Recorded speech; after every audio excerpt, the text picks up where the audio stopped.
Très heureux de pouvoir encore se rencontrer en ce matin pour pouvoir partager la parole de Dieu et prendre le temps de pouvoir connaître ce que Dieu veut pour nos vies au travers de sa parole. Et pour démarrer,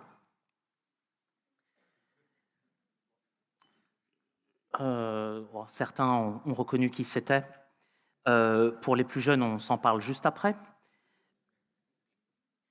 Je vais vous lire un texte que peut-être certains collégiens ou lycéens ont étudié récemment. Et pour les plus anciens, ça date d'un peu plus, mais on est encore jeune dans la tête, n'est-ce pas? Mon esprit est troublé, et j'ignore où je suis, qui je suis et ce que je fais.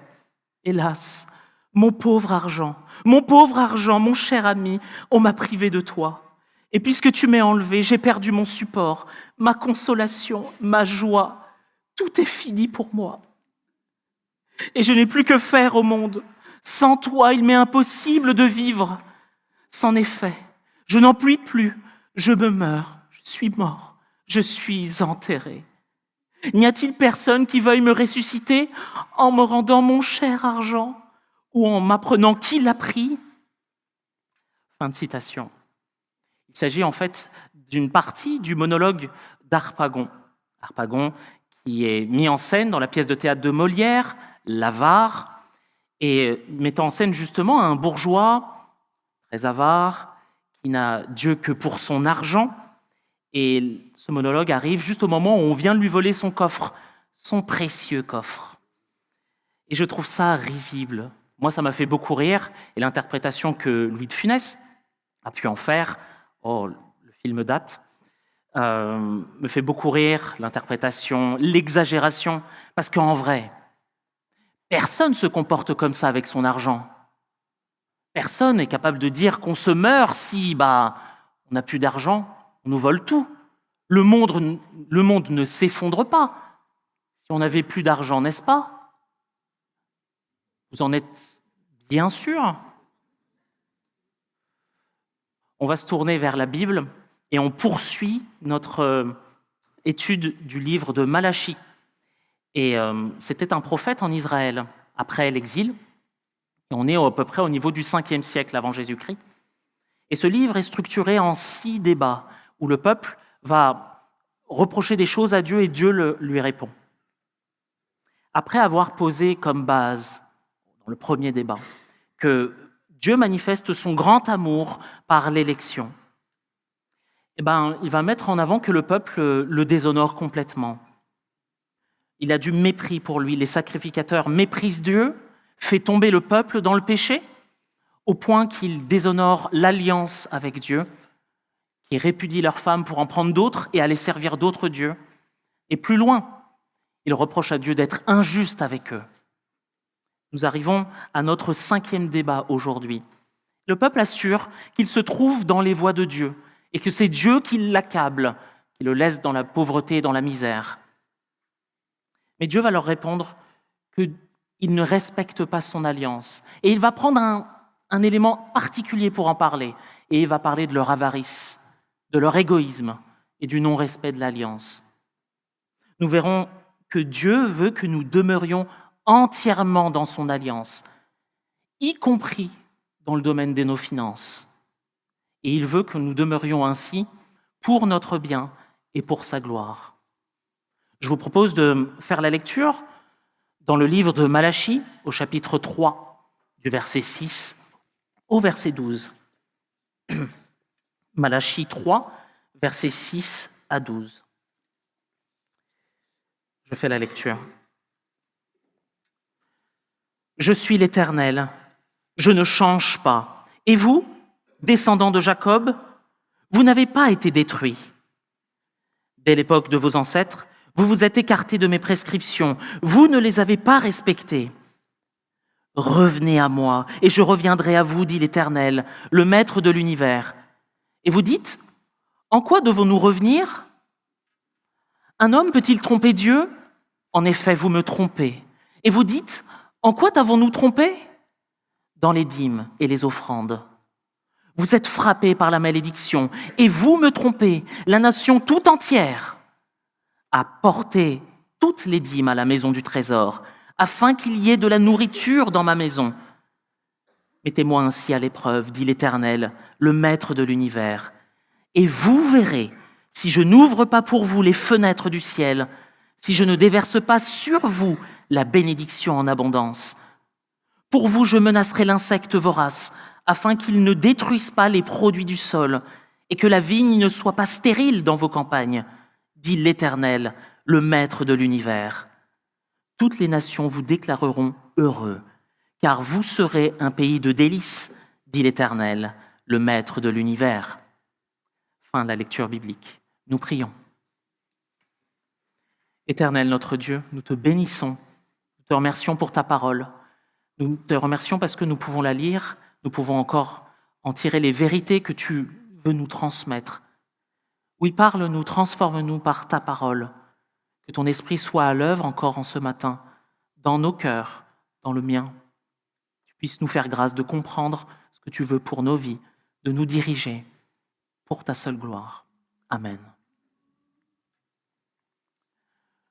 Voici de quelle manière nous allons aborder notre texte aujourd'hui. Mes finances et l'alliance divine. Revenez au Dieu de l'alliance. Ne volez pas le Dieu de l'alliance et comptez sur le Dieu de l'alliance. Au verset 6, on a l'impression quand même qu'on est très très lié, ça va dépendre de vos versions que vous lisez, qu'on est très lié au débat juste précédent avec le verset 5. Je m'approcherai de vous pour le jugement, dit l'Éternel, le Maître de l'univers, et après je suis l'Éternel. Dans certains, vous avez car, comme si c'était lié et qu'on allait ensemble. Le jugement prononcé au verset 5 est confirmé par ce que dit le verset 6, en mettant en avant le fait que Dieu est un Dieu qui ne change pas. C'est une partie de son caractère qui est très important pour nous, parce qu'on peut s'appuyer sur ce que Dieu dit, parce que justement, il ne change pas. Il ne s'améliore pas avec le temps. Il ne devient pas moins bien avec le temps. On ne peut pas lui apprendre de nouvelles choses, il connaît toutes choses. Il est constant et parfait dans son caractère. Bien plus, il ne change pas dans ses plans. Il ne change pas de caractère et d'un coup, par impulsion, il deviendrait en colère, et puis après gentil, et puis après en colère. Son humeur est constante. Il n'est pas surpris par ce qu'on fait, en disant « mince, il faut changer d'attitude, les humains ont fait quelque chose ». Rien de tout ça. Notre Dieu est un Dieu qui ne change pas. Jacques chapitre 1, verset 17 nous dit « Toute grâce excellente et tout don parfait descendent d'en haut, du Père des Lumières, chez lequel il n'y a ni changement, ni ombre de variation. » Et cela ici renforce le fait que Dieu, le Dieu qui juge, juge avec justice et constance. Les règles de jeu ne sont jamais bougées avec Dieu. Tout est déjà établi. Et il agit selon son propre caractère. Quand il juge, il le fait avec amour, avec miséricorde, ce qui le caractérise, mais il le fait parfaitement. D'ailleurs, cette partie du texte est intéressante parce que ça montre le contraste entre lui et nous. Lui ne change pas, il est constant, parfait. Et nous, qu'est-ce que nous sommes changeants? Il y a quelque chose qui est juste constant chez nous, c'est la rébellion avec Dieu. Le peuple ici perpétue ce que leurs propres pères ont déjà fait. Ne pas obéir à Dieu et aller choisir d'autres voies et s'en éloigner. Alors que c'était le peuple choisi, le peuple saint qui a reçu la loi de Dieu et qui avait toute connaissance de ce que Dieu voulait dans sa volonté. Si on suit ce qui est dit précédemment, dans le débat précédent, notamment le chapitre 2, verset 17, il était dit « Où est le Dieu de justice ?» En somme, tu dis que tu es Dieu et que tu juges, pourquoi on galère encore? Tu devrais juger les méchants, tu devrais le faire tout de suite. Si on suit ce raisonnement, et vu ce que Dieu dit, la sentence devait tomber immédiatement, jugement direct. Pourtant, Dieu ne le fait pas. Et ce verset 7 est un verset plein d'espoir. Notre Dieu est un Dieu qui juge, oui, il a décidé un temps où son jugement sera définitif. Et tant que ce temps n'est pas arrivé, il exerce envers nous sa patience, sa grande patience. Il appelle son peuple à revenir à lui. Il appelle son peuple à se détourner de ses voies et à retourner dans l'alliance. On voit la mention de Jacob quand il parle. C'est intéressant. Jacob, son nom veut dire le trompeur. Son histoire a été justement de tromper, et lui-même après a été trompé. Comme si on mettait un focus sur le peuple, voyez votre faute, vous avez besoin de revenir. Et pourtant, ce même nom Jacob fait partie d'une triade importante, de l'alliance qui a été faite avec Abraham, Isaac et Jacob. Oui, le peuple est aussi dépositaire de cette alliance. Ils ne sont pas juste avec Dieu comme ça et Dieu change d'avis. Ils sont dans une relation d'alliance ensemble. Quand Dieu est dans une alliance et que le peuple, justement, ne respecte pas, alors il envoie des messagers, les prophètes, pour rappeler le peuple, pour leur dire « revenez dans l'alliance ». Vous vous égarez, c'est exactement ce que fait Malachie. Revenez dans l'alliance, vous vous égarez. Revenez dans cette alliance, c'est le meilleur pour vous. Le fait que Dieu ne change pas est une bonne nouvelle pour nous, si on vient à notre époque. C'est tellement rassurant que son caractère soit constant et qu'il ne change pas. Un jour, il exercera la justice. Il ne laisse pas juste passer, mais il permet que sa patience s'exerce encore aujourd'hui. Pour ceux qui ne le connaissent pas, sa patience s'exerce encore aujourd'hui. Tant qu'il y a de la vie, il y a de l'espoir et la possibilité de retourner vers Dieu, la possibilité de considérer que par soi-même, on n'y arrive pas. Mais il y a aussi de l'espoir pour nous si nous chutons, si nous revenons à lui. La porte est encore ouverte. Il est fidèle et juste pour nous pardonner et pour nous purifier de notre péché. Nous constatons encore une chose, Dieu appelle encore aujourd'hui. Et ce qu'on voit dans ces versets, c'est que sans changement de cœur, on n'y arrive pas. Sans une intervention autre, on va perpétuer ce que faisaient nos pères. On va se détourner de Dieu, naturellement, parce que nous sommes maintenant touchés par le péché. Notre cœur n'est pas incliné vers ce qui est bon. On ne cherche pas Dieu. On ne cherche pas sa loi. On a besoin d'un sauveur extérieur. Revenir à Dieu, c'est croire justement que nous ne pouvons pas faire par nous-mêmes. Et c'est croire en celui qui l'a envoyé pour nous réconcilier avec le Père. Parce que le jugement de Dieu est déjà tombé sur son Fils, Jésus-Christ. Jean 6, versets 28 et 29. Ils lui dirent « Que devons-nous faire pour accomplir les œuvres de Dieu ?»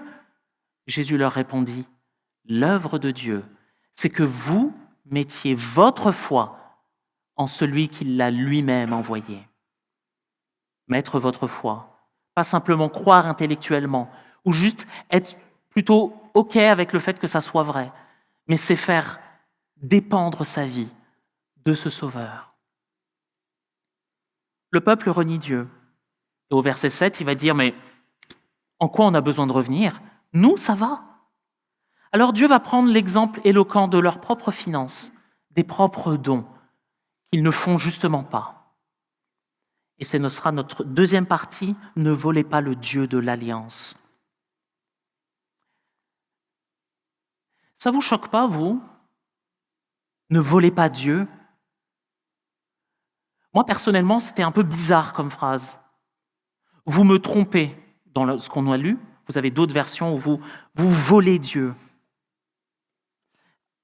Il y a certains films que j'aime bien, les films un peu, certains films d'action où on voit comme Mission Impossible, Ocean Eleven et d'autres, où on a l'impression d'avoir quelqu'un qui a un trésor très important.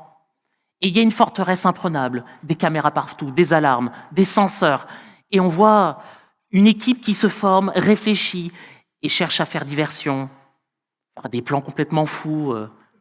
On vient avec un hélicoptère, on rentre dans des pales d'aération, on ne doit pas toucher le sol, et puis après on rattrape la sueur qui tombe. Bref, que des choses dingues pour montrer que ce qui est imprenable, finalement, on peut le prendre. Mais là, avec Dieu, Dieu est esprit. Comment on fait pour voler Dieu ? Pourtant, le texte nous dit que Dieu est volé, Dieu est trompé au sujet des dîmes et des offrandes, ou des dîmes ou des prélèvements, selon votre version. Petit point sur la question. On a eu 2 prédications sur la question au début de ce mois, et je me permets de faire un résumé ici. La dîme, qui veut dire le 10e, était en fait un don que Dieu avait prescrit de faire afin d'honorer son nom et de marquer que tout lui appartient. C'était aussi une manière de pouvoir donner comme une sorte de salaire pour ceux qui travaillaient au temple, les Lévites. Mais donc cette dîme n'était pas quelque chose, une nourriture qu'on apportait comme si Dieu avait besoin de se nourrir. Il n'a pas besoin de ça. Dans d'autres spiritualités, il y a besoin d'apaiser Dieu. Ce n'est pas le cas. Il y avait besoin, là, d'obéir à ce que Dieu donne. Et ça permettait aussi aux Lévites de pouvoir se consacrer pleinement à la gestion du temple. Le prélèvement dont il est question ici, ou les offrandes, concerne certainement le 10e du 10e, ce que les Lévites et ceux qui servaient au temple donnaient au souverain sacrificateur. Donc les offrandes étaient la plupart du temps ici en nature, pour que les gens en pratique puissent manger et faire des sacrifices. D'autres dîmes aussi étaient en visée. Il y en avait d'autres, notamment celles qui étaient partagées pour les Lévites pour partager un repas avec ceux qui servaient au temple. Et tous les 3 ans, un repas qui était fait aux portes de la ville, avec non seulement ceux qui servaient au temple, mais aussi les plus nécessiteux, les orphelins, les veuves, les étrangers. Ceux qui étaient les plus précaires dans la loi, était prévue cette partie de générosité. Donc, cette dîme, ces offrandes, avaient 2 visées. Une pour le culte et une également plus sociale. La dîme, en fait, était le minimum nécessaire prescrit par la loi, le degré 0.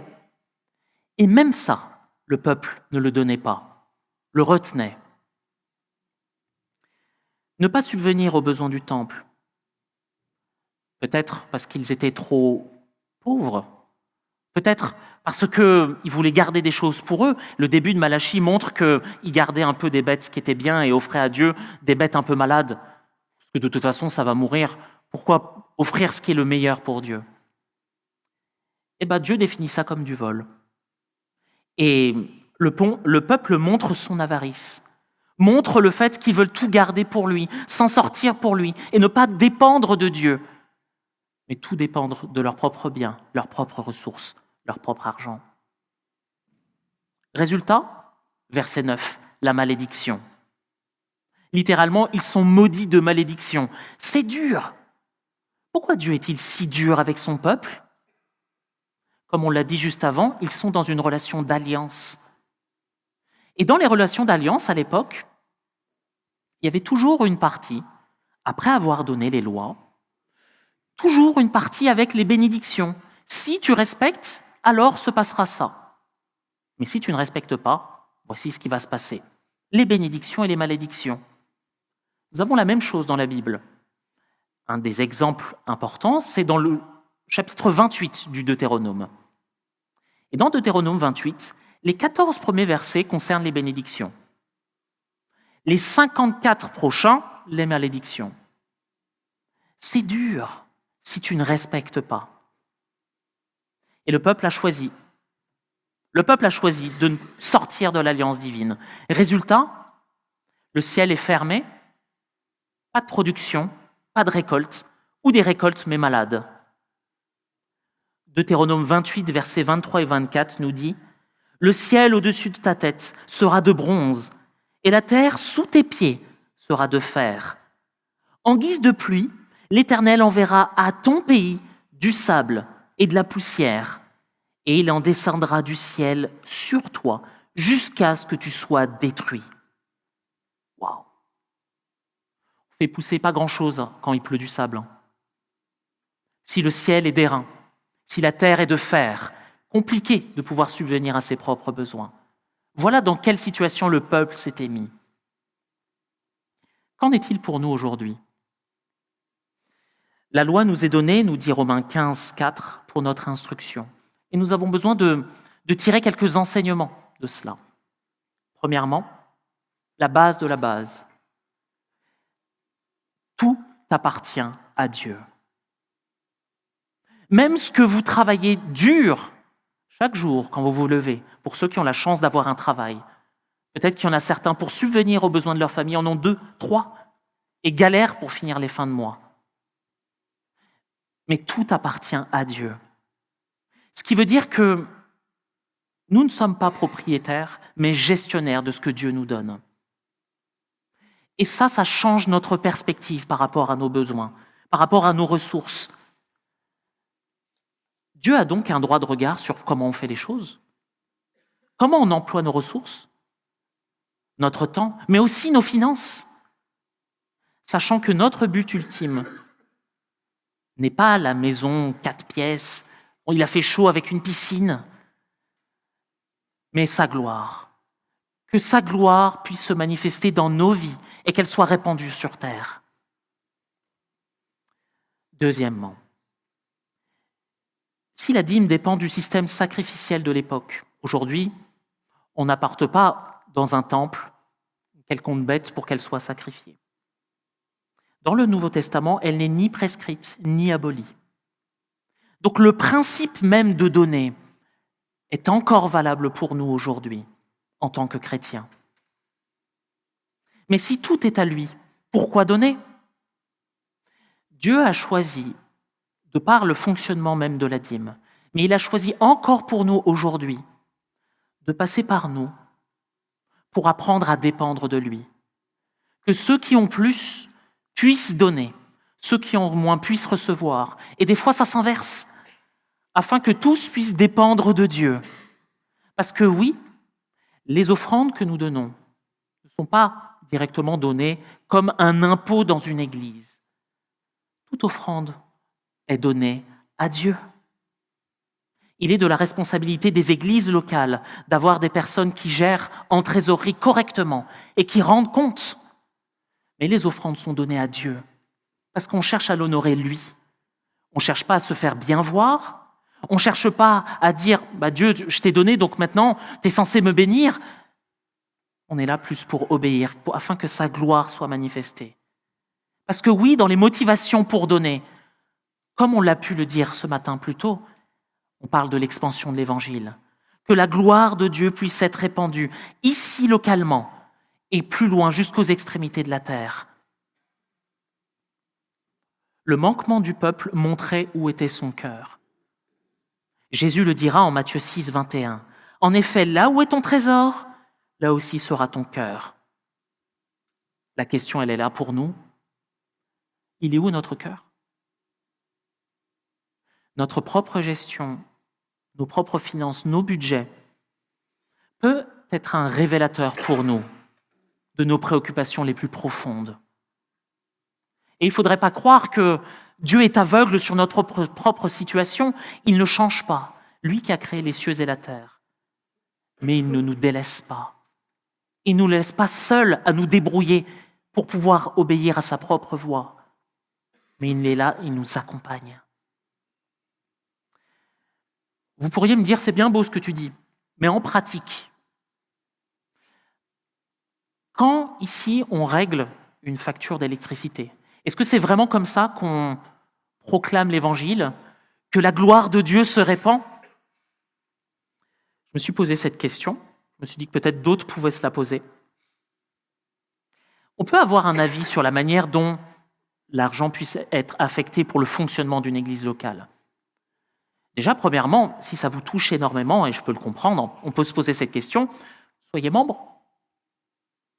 La membriété n'est pas simplement qu'un petit papier administratif, mais c'est important pour pouvoir être dans l'église locale, pour pouvoir agir les uns envers les autres, en tant que membres, frères et sœurs en Christ, bénéficier de soins pastoraux, que notre vie puisse être vue des autres et qu'on voit aussi les autres. Cet échange-là est important entre membres d'une même église. Bénéficier, par exemple, de la même discipline rédemptive que Dieu donne et le fait dans le cadre d'une église locale. Et pensez aussi à cela. Combien d'églises aimeraient avoir un bâtiment pour accueillir, être confortablement installé comme vous l'êtes aujourd'hui, bénéficier de temps où on peut avoir aussi qu'il fasse bon, par exemple dans ce bâtiment, qu'on puisse accueillir des conférences, partager la parole de Dieu, accueillir des formations en vérité, accueillir toutes sortes de réunions où on peut se réunir, on peut inviter à l'extérieur et proclamer la parole de Dieu. Combien d'églises n'ont pas cette chance-là que nous avons? Combien d'églises dans d'autres pays n'ont même pas la chance de pouvoir se réunir en tant qu'Église et proclamer Dieu? Même si je connais d'autres systèmes d'église, vous en connaissez certainement, je suis content d'avoir un pasteur à plein temps. Je suis content que l'Église puisse subvenir à cela afin qu'il puisse travailler à la parole, qu'il puisse être là disponible, visiter, recevoir, d'avoir du temps dédié pour pouvoir aller plus loin dans la parole, pour pouvoir accompagner aussi chacun selon la responsabilité que Dieu lui a donnée. Est-ce que quand on pense à nos finances, on pense aussi à ceux qui se donnent entièrement à la parole?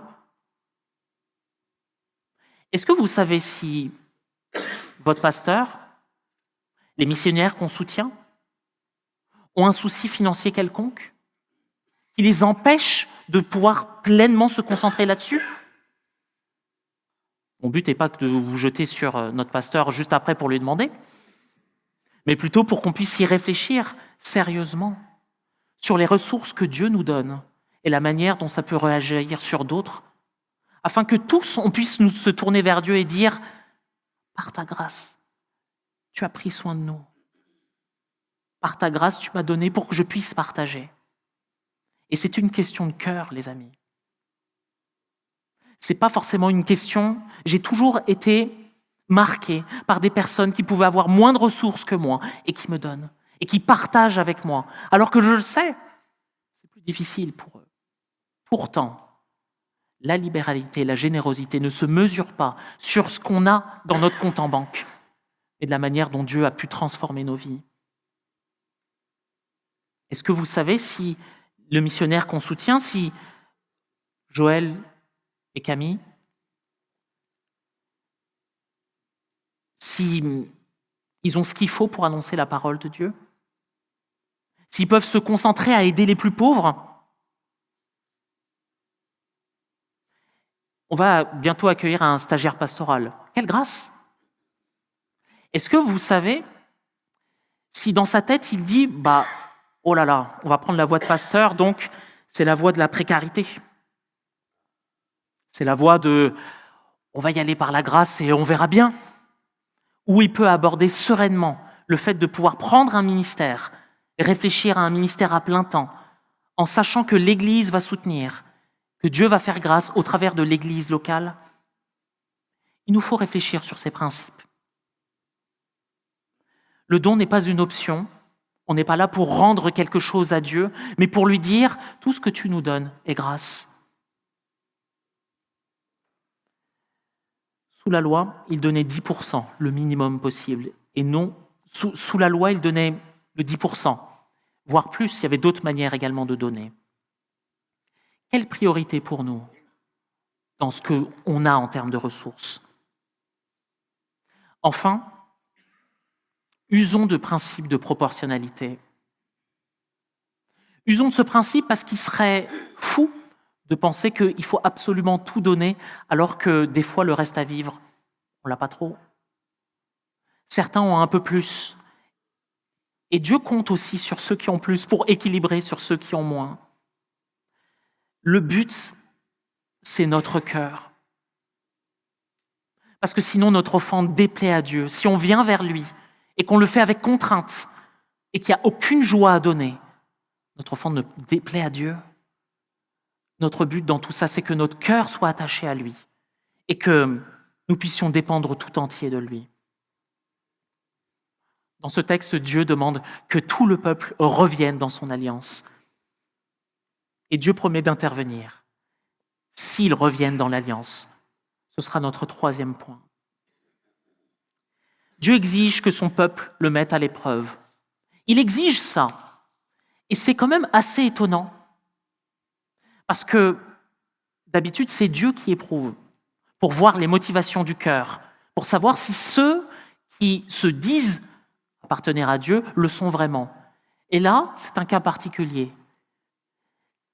Dieu dit à son peuple, testez-moi, éprouvez-moi. Non pas comme une tentation, comme si on voulait faire chuter Dieu, mais juste pour apprendre à compter sur lui. Mettez-moi à l'épreuve, et vous allez voir si je tiens ou non ma parole. En faisant ainsi, le temple pourra refonctionner. Parce que ceux qui servent ne seront pas obligés d'aller travailler parce que il faut bien manger au bout d'un moment. Les plus pauvres pourront bénéficier de la générosité de tous et on pourra rendre gloire de nouveau à Dieu.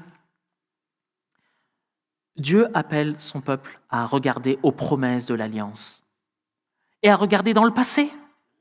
Est-ce que Dieu n'a pas été fidèle? Est-ce que Dieu n'est pas digne de confiance? Je trouve qu'il en est de même pour nous. En étant chrétiens, nous sommes dans une relation d'alliance, scellée par le sacrifice de Jésus. La notion de liberté, comme on l'entend, faire tout ce qu'on veut, n'est pas dans la Bible. Nous avons été rachetés à un grand prix. On a encore entendu ça la semaine dernière. Rachetés pour un autre Seigneur. Oui, c'est un Seigneur qui est aimant, bienveillant avec nous, mais c'est notre Seigneur tout de même. Nous sommes dans une relation d'alliance avec Dieu, dont Jésus est notre médiateur, celui qui a pris notre péché et qui impute sa vie juste dans nos vies. En regardant tout ce que Dieu a changé pour nous, je ne parle que des bienfaits spirituels, nous avoir fait passer de la mort à la vie, nous avoir donné une espérance vivante. Quand on pense à notre union avec Christ, comment on peut penser qu'il va nous délaisser sur des choses proprement matérielles? Est-ce que tu vois dans ta vie que Dieu est fidèle? Peut-être que tu es en difficulté aujourd'hui, mais quand tu considères tous les bienfaits spirituels que Dieu t'offre, tu es passé de la mort à la vie. Tu ne pouvais pas t'en sortir seul. En plaçant ta confiance en Jésus, tu es passé de la mort à la vie. Est-ce que Dieu a le droit de regard dans ta propre vie, dans ta propre gestion? Est-ce que tu penses qu'il n'est pas capable d'intervenir? Il le fera, selon sa manière, selon son temps, pour t'apprendre à dépendre de lui. Je suis un peu content de parler de ce verset-là, notamment du verset 10. Parce que, par expérience, beaucoup de gens ne connaissent pas trop ce qui se passe dans Malachie, dans les petits prophètes, mais ce verset-là, on le connaît. Tu verras si je n'ouvre pas pour toi les écluses des cieux, pour voir la bénédiction couler sur toi. En clair, donne, et tu verras financièrement dans ta vie, ça va changer tout de suite. Dieu va ouvrir les fenêtres du ciel. Waouh! Incroyable! Dieu va faire couler sa bénédiction. N'oublions pas que ce que Dieu dit là, ce que Malachie dit, il le dit à un peuple en particulier. Nous ne sommes pas les destinataires directs de ce texte. C'est important, on ne peut pas prendre des versets comme ça, les appliquer direct sur nos vies, sans réfléchir au contexte qui est donné. Quand on parle des fenêtres du ciel ici, on parle juste du fait que Dieu va envoyer la pluie au bon moment, pour que la terre soit fertile, pour que les plantes puissent pousser, et qu'en pratique, ils puissent faire une récolte. On ne parle pas de « donne-moi et tu verras, je vais tout multiplier pour toi, et maintenant tout de suite, tu vas avoir quelque chose ». Une récolte, ça prend du temps. La confiance qui est demandée de suivre, là, ici, pour le peuple, prenait du temps, il fallait investir pour ça. Rien n'est dit ici sur le fait qu'ils allaient d'un coup avoir des palais et des châteaux, mais juste d'avoir la subsistance nécessaire et de pouvoir aussi se tourner vers Dieu et lui dire merci. Ici, si le peuple revient, alors Dieu va faire ça pour lui, jusqu'à menacer celui qui dévore. Insecticide parfait. que toutes les grappes de raisin, il n'y en a aucune qui sera stérile,